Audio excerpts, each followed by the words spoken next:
से आपका स्वागत करते हैं आपके YouTube चैनल में। और आज का ये वीडियो बहुत ही ज़्यादा खास और सबसे अलग और डिफरेंट होने जा रहा है। थोड़ा हट के बात करेंगे। इसमें बात क्या करने जा रहे हैं आज का ये वीडियो में कि अगर आप JKSSB से शिफ्ट करना चाहते हैं JKPSC में, तो किस तरह से आपको करना चाहिए, क्या क्या ऐसे सोर्सेज आपको लेने चाहिए, क्या आपके लिए सही स्ट्रेटेजी हो सकती है, क्या गलत स्ट्रेटेजी हो सकती है। तो ये सारी चीज़ें जो है वो आपके लिए बहुत ही ज़्यादा इंपॉर्टेंट है। तो ये वीडियो आज का ओवरऑल डिस्कशन रहेगा हमारा, इधर to shift from JKSSB to JKPSC और to take both of them simultaneously और to stick to the JKSSB only. तो ये वीडियो जो है वो इन्फॉर्मेटिव होने जा रहा है। इस वीडियो को जो है वो आप एंड तक देखें। लेकिन मैं चाहूँगा कि अगर आप पहली बार चैनल पे आए तो जो भाई चैनल को सब्सक्राइब कर दीजिए। चैनल को सब्सक्राइब करने के साथ साथ वीडियो की डिस्क्रिप्शन में आपको हमारे सभी सोशल मीडियाज़ का लिंक्स मिल जाएंगे। आप हमारे रेस्पेक्टिव सोशल मीडियाज़ को फॉलो करें और हमारे टेलीग्राम चैनल को आप ज्वाइन करना ना भूलें, क्योंकि टेलीग्राम चैनल पे सारा study material, live job updates, PDF, वो सारी चीज़ें ऐसी शेयर हो जाती हैं। आपके हमारा जो टेलीग्राम चैनल है वहाँ पे इनफैक्ट हमने करंट अफेयर सीरीज, जो weekly current affair series start करी है, वो भी वहाँ पे आपको फ्रीली अवेलेबल हो जाएगी। किसी भी तरह का कोई भी चार्ज आपको नहीं देना है। आप वो current affair series, MCQ series, वो सारी PDFs आपको हमारे टेलीग्राम चैनल पे मिल जाएंगी।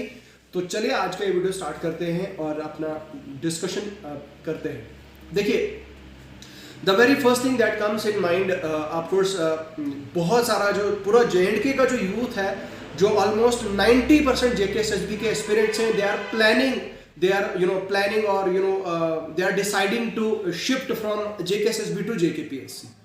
तो अब देखिए, ऑफकोर्स ये तब हुआ जब हमने देखा कि भाई 15 दिन पहले ऐसी ऐसी सक्सेस स्टोरीज हमें देखने को मिली। Media handle, social media handles पे काफ़ी ज़्यादा हाईलाइट किया गया उन सभी JKPSC एस्पिरेंट्स को जिन्होंने क्वालिफाई किया, जो क्वालिफायर्स थे JKPSC के। तो उनकी स्टोरीज, उनकी सक्सेस स्टोरीज, उनका वो इंटरव्यूज देख के majority of the 90% of the JKSSB aspirants have changed their minds and they are planning to shift to JKPSC। तो इस स्टेट में जो है वो क्या करना चाहिए? द वेरी फर्स्ट थिंग, अगर आप JKSSB के एस्पिरेंट हैं, पिछले 3 साल से पढ़ रहे हैं, चाहे आपका अकाउंट्स असिस्टेंट है, Jammu Kashmir police sub inspector है, VLW है, या फिर आपका फॉरेस्ट इंस्पेक्टर है, फॉरेस्टर है, या फाइनेंस सब इंस्पेक्टर है, तो इन सभी एग्जाम्स के अगर आप एस्पिरेंट हैं और अभी के टाइम पे, अभी के सिचुएशन पे आप प्लान कर रहे हैं कि भाई JKSSB भी तो कोई भरोसा नहीं रहा, अब JKSSB तो टाइम ले रही है, 2-3 साल ले रही है, अभी देखो 1.5-2 साल होने को, और JKPSC का एग्जाम तो अभी सक्सेसफुली नहीं हुआ। अभी तो इनफैक्ट दोबारा से ये प्रोसेस हुआ और अब भी ये थोड़ा सा कंट्रोवर्सी में आ गया है। तो ऐसे में ऑफकोर्स ये एक स्टेट ऑफ माइंड आ गई है बच्चों को, एक कंफ्यूजन वाली स्टेट ऑफ माइंड बच्चों को आ गई है, और इसमें जो है वो बहुत सारे लोग चेंज करने की कर रहे हैं। तो अब मैं ये कहने का मतलब ये है कि भाई, अगर आप अभी की सिचुएशन में सोच रहे हैं कि I have to shift from JKSSB to JKPSC, तो उस हाल में मैं आपको कह देना चाहता हूँ कि भाई जो JKSSB का पैटर्न है और JKPSC का पैटर्न है, भाई प्रिलिमिनरी का तो नियर अबाउट 40% आपको सेम मिलेगा। हालांकि JKPSC में हम पिछले 2-3 साल से देख रहे हैं थोड़ा सा लेवल अप होते जा रहा है। ऑफकोर्स 2022 का तो मैं खुद भी अपीयर हुआ प्रीलिम्स के पेपर में, और जो पेपर था GS का पेपर काफ़ी ज़्यादा टफ था, to be very honest and to be very short. तो JKPSC का जो इस बार जो KS का पेपर था, जो प्रिलिमिनरी का पेपर था, भाई JKSSB का उसके जो इस बार 2022 का हुआ था, 2022 का पेपर और JKSSB का जो पेपर है, उनको तो आप भाई कंपेयर कर ही नहीं सकते। जो JKSSB एग्जाम्स में क्वेश्चंस पूछती है, जो JKSSB ओरिएंटेड एग्जाम्स है, तो भाई उनका तो फैक्चुअल ओरिएंटेड होता है, या थोड़ा सा मतलब अगर मान लीजिए 80% उसमें फैक्चुअल रहते हैं और 10-15% फैक्चुअल रहता है। लेकिन मेजॉरिटी जो हमारी JKPSC या JKAS में, वहाँ पे कंसेप्चुअल क्वेश्चन पूछते हैं। यानी कि अगर कोई कॉन्सेप्ट है, मान लीजिए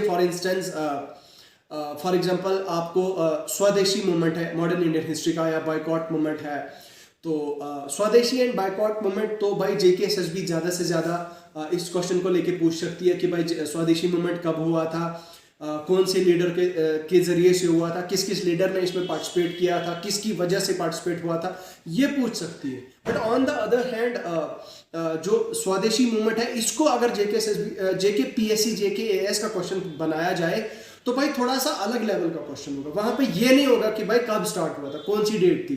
वहां पे एक स्टैटिक वाला क्वेश्चन मतलब आपको बहुत कम देखने को मिलेगा। वहां पे थोड़ा डेप्थ में, थोड़ा डीप में जाके क्या कॉन्सिक्वेंस थे, वहां पे ऑप्शन 4 दिए होंगे आपको। जो है वो फॉर एग्जाम्पल स्वदेशी मूवमेंट के जो हुआ था, स्वदेशी मूवमेंट होने के बाद जब उसको स्टार्ट किया गया था, उसको स्टार्ट होने के बाद जब हुई स्वदेशी मूवमेंट तो उसके रिजल्ट्स क्या थे या उसके कॉन्सिक्वेंसेस क्या थे।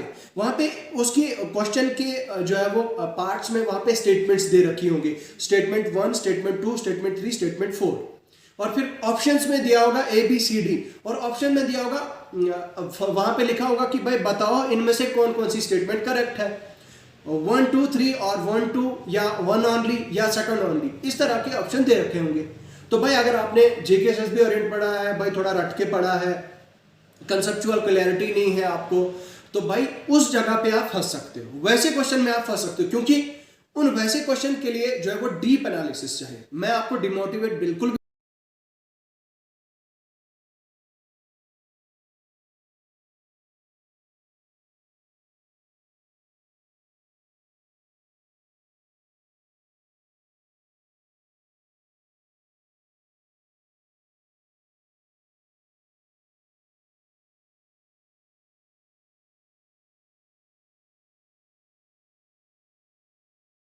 भाई कहने का मतलब यही है कि आपको जेकेएएस ओरिएंटेड अगर आप चाहते हैं तो भाई जेकेएएस में थोड़ा कॉन्सेप्ट्स आपके क्लियर होने चाहिए, थोड़े नहीं पूरा कॉन्सेप्ट आपका क्लियर होना चाहिए, ब्रॉडली कॉन्सेप्ट आपका क्लियर होना चाहिए, ठीक है।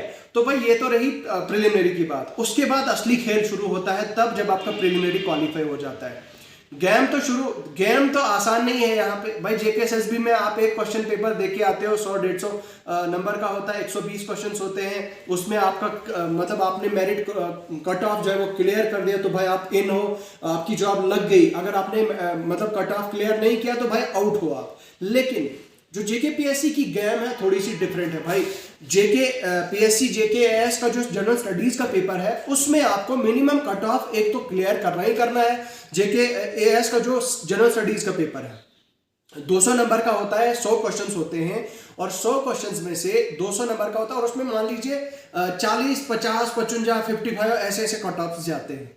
तो भाई जेकेएस का जो जीएस का पेपर है उसमें एक तो आपने इंडिविजुअल कट ऑफ क्लियर करना है, और जो उसके साथ में पेपर बी होता है जो पेपर आपका क्या कहते हैं सी सैट का होता है।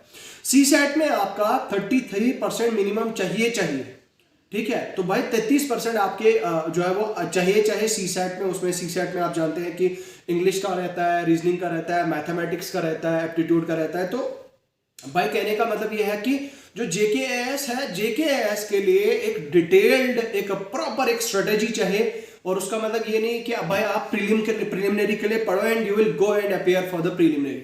भाई ये गेम थोड़ा सा अलग है। इसको आप जेकेएसएसबी से अभी आप बता रहे हो कि मैं जेकेएसएसबी को साइडलाइन करूंगा, 2 साल की मेहनत करने के बाद, 1.5 साल हार्डवर्क करने के बाद I will sideline the JKSSB and I will proceed toward JKPSC. तो भाई ठीक है, अच्छी बात है अगर आप जेकेपीएससी पे शिफ्ट करना चाहते हैं, but sidelining the JKSSB will be a blunder, to be very honest and to be very honest, ठीक है। तो sidelining the JKSSB एक ब्लंडर हो सकता है, क्योंकि जो जेकेपीएससी उसके लिए एक प्लान स्ट्रेटेजी चाहिए, उसके लिए स्टडी मटेरियल चाहिए, उसके लिए आंसर राइटिंग प्रैक्टिस चाहिए, उसके लिए एक प्रॉपर गाइडेंस चाहिए, उसके लिए प्रॉपर सोर्सेज चाहिए। भाई अगर आपके पास गाइडेंस नहीं है, सोर्सेज नहीं है, आपके पास प्लान स्ट्रेटेजी नहीं है, तो भाई उसका तो कोई सक्सेस का जो है वो गारंटी नहीं है। और इसमें तो भाई जेकेएसएसबी में तो भाई ठीक है 80% रहता है कि भाई आप फैक्चुअल पढ़ रहे हो तो ठीक है भाई, प्रिपरेशन आपकी तगड़ी जा रही है, तो भाई साल लग जाए, 1.5 साल लग जाए, तो भाई जॉब तो लगनी अगर आपने ठीक ठाक ऑनेस्टली अगर आपने मेहनत की है, पढ़ाई की है। लेकिन on the other hand JKPSC का सीन थोड़ा अलग है भाई। इसमें आपको रिस्क लेना है भाई। अगर आप इसको छोड़ना है, इसको छोड़ के इसको कर रहे हैं वो, तो इसको अगर आप ले रहे हो क्या कहते हैं इसे जेकेपीएससी को, तो भाई इसके लिए एक लॉन्ग और डीप स्ट्रेटेजी चाहिए, एक प्रॉपर जो है वो प्लानिंग चाहिए, आंसर राइटिंग चाहिए। जिस तरह से आप स्कूल्स में आंसर लिखते थे, प्रिलिमिनरी अगर आपका क्वालिफाई होता है, मेंस में आपको 6 से 7 जीएस के पेपर लिखने होते हैं, एसे राइटिंग होती है, एक लैंग्वेज का पेपर होता है, इसी तरह से जनरल स्टडीज के पेपर्स होते हैं। तो प्रॉपर एक आंसर राइटिंग आपका फॉर्मेट होता है, वो अगर आपका क्लियर होता है फिर आपका इंटरव्यू होता है। तो भाई ये एक लॉन्ग वे है, मतलब ये एक लॉन्ग स्ट्रेटजी, इसमें थोड़ा एक लंबा रास्ता है। अगर आपने जेकेपीएससी शिफ्ट करना है तो भाई 1-1.5 साल के लिए आपको एक जगह बैठ जाना है। एक जगह बैठ जाने का मतलब आपको एक प्लान और एक प्रॉपर स्ट्रेटजी के साथ आपको जेकेपीएससी को लेना है और जेकेएस की तरफ मूव करना है और पढ़ना है, ठीक है। जेकेएसएसबी का थोड़ा ऐसा लोचा है कि भाई ठीक है, अगर आपने ऑनेस्टली प्रॉपरली पढ़ लिया तो भाई 80% चांसेस रहते हैं कि हो जाएगा। लेकिन on the other hand JKPSC में थोड़ा सा जो सक्सेस रेट है आप दे सकते हैं, हमारे जो स्टेट यूटी की अगर मैं बात करूं तो भाई 1 से 2% का जो सक्सेस रेट है वो रहता है। तो उससे आप अंदाजा लगा ही सकते हैं कि भाई ठीक है, अगर इस टाइम पे आप सोच रहे हो कि भाई नहीं मेरा तो बेस ही जेकेएसएसबी है और अब मैं जेकेएसएसबी को छोड़ के जेकेपीएससी की तरफ जाता हूं, तो ये एक ब्लंडर हो सकता है, ठीक है। अब एक चीज तो मैंने ये डिस्कस करी आपको। दूसरी कैटेगरी के लोग क्या सोच रहे हैं कि भाई अभी हम जेकेएसएसबी को जो है वो साथ में चलाएंगे और साथ में जेकेपीएससी को भी चलाएंगे और हमारा चलता रहेगा। अब ये उनके लिए ठीक रहेगा जिनका ऑलरेडी सिलेबस जेकेएसएसबी का क्लियर है, जिन्होंने जो पढ़ चुके हैं, जो मॉक टेस्ट भी दे रहे हैं, ऑलरेडी जिनका क्लियर है, सारी चीजें जिनकी क्लियर है और अब वो चाहते हैं कि भाई जेकेएस का भी पढ़ा जाए, तो उनके लिए बेटर रहेगा भाई एक प्रॉपर स्ट्रेटेजी के साथ। मैं एक वीडियो शेयर करूंगा अपने सीनियर्स के साथ बात करके, पूरा प्रॉपर एक एक्सपर्टीज एक फॉर्मेट बना के वो मैं आपको गाइड करूंगा, ठीक है। उसके लिए थोड़ा सा आपको सब्र करना होगा और मैं वो चीज़ आपके साथ शेयर करूंगा। लेकिन अगर आपका इन केस आपका सिलेबस कवर है, if you are prepared 90%, 90-95% prepare, mock test में भी आप अच्छा परफॉर्म कर रहे हो, तो उस केस में आपको जेकेएस की स्टडी स्टार्ट कर देनी चाहिए। दिन में 3 से 4 घंटे आपको जेकेएस को देने चाहिए आज से ही। जो आपकी एनसीईआरटीज हैं, जो बेसिक बुक्स हैं, नो डाउट आपका जो कंसेप्चुअल नॉलेज है, फैक्ट तो आपको याद है, लेकिन आपको कंसेप्ट अगर आपने स्ट्रॉन्ग कर रहे हैं तो आपको बेसिक जो बुक्स हैं आपके एनसीईआरटी 6 to 12 है, एनसीईआरटी को आपने रिलीजियसली जो है वो फॉलो करना है, पढ़ना है, आज से ही स्टार्ट करना है। 2 कैटेगरी के लोग तो ये हो गए, ठीक है। I hope this will be clear to you. तीसरी कैटेगरी के लोग हैं जेकेपीएसआई एस्पिरेंट्स। जेकेपीएसआई एस्पिरेंट जो डेडिकेटेडली जेकेपीएसआई के लिए पढ़ रहे हैं, पिछले 2 साल से वो कुछ और नहीं कर रहे हैं और वो अब 2 फरवरी का वेट कर रहे हैं कि भाई जब 2 फरवरी को कोर्ट का ऑर्डर आएगा, कोर्ट के ऑर्डर करने के बाद कैसा ऑर्डर आया उस हिसाब से हम शिफ्ट करेंगे फिर।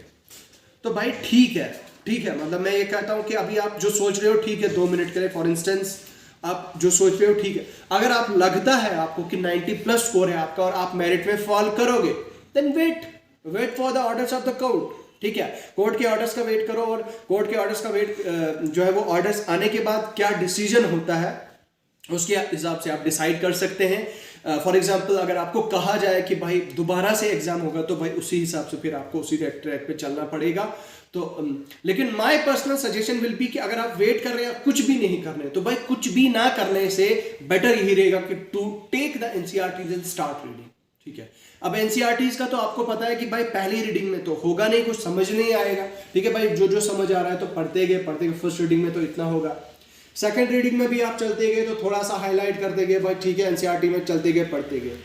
थर्ड रीडिंग में आपको जो कम से कम भाई इतना तो करो यार, इतना तो होना चाहिए आपका, जब तक जेकेपीएसआई का कोई डिसीजन आता है तो कम से कम बैठने से something is better than nothing. बैठने से तो भाई ठीक, एक ये चीज़ तो ठीक रहेगी कि भाई आप कुछ तो पढ़ रहे हो, ठीक है, एनसीईआरटीज पढ़ रहे हो, एनसीईआरटी फॉलो कर रहे हो, तो बेटर मेरे हिसाब से यही रहेगा, ठीक है। तो बेहतर मेरे हिसाब से यही रहेगा कि आप जो है वो ऐसा करें कि आप कुछ ना कुछ पढ़ें। तो ये इन शॉर्ट जो अब समराइज करने के लिए 3 कैटेगरी के कैंडिडेट्स को मैंने डिवाइड किया। नंबर 1 वो कैंडिडेट जो परमानेंटली शिफ्ट करना चाहते हैं पीएससी की तरफ जेकेएसएसबी से। नंबर 2 वो जो जिनका सिलेबस कवर है, जिन्होंने पढ़ रखा है सब कुछ, वो प्लान कर रहे हैं जेकेपीएससी। नंबर 3 इज वो जेकेपीएसआई एस्पिरेंट डेडिकेटेडली जो वेट कर रहे हैं कोर्ट के ऑर्डर्स का। तो भाई आपको जो ये सारी चीजें मैंने बताई, इनको थोड़ा सा देख लीजिए, फॉलो कर लीजिए। अगर आपका कोई राय होती है, कोई सजेशन होती है तो कमेंट सेक्शन में लिख के जरूर बताएं। तो अभी के लिए दीजिए मुझे फिलहाल इजाजत, मिलूंगा आपसे बहुत जल्द एक नई वीडियो के साथ। खुदा हाफिज।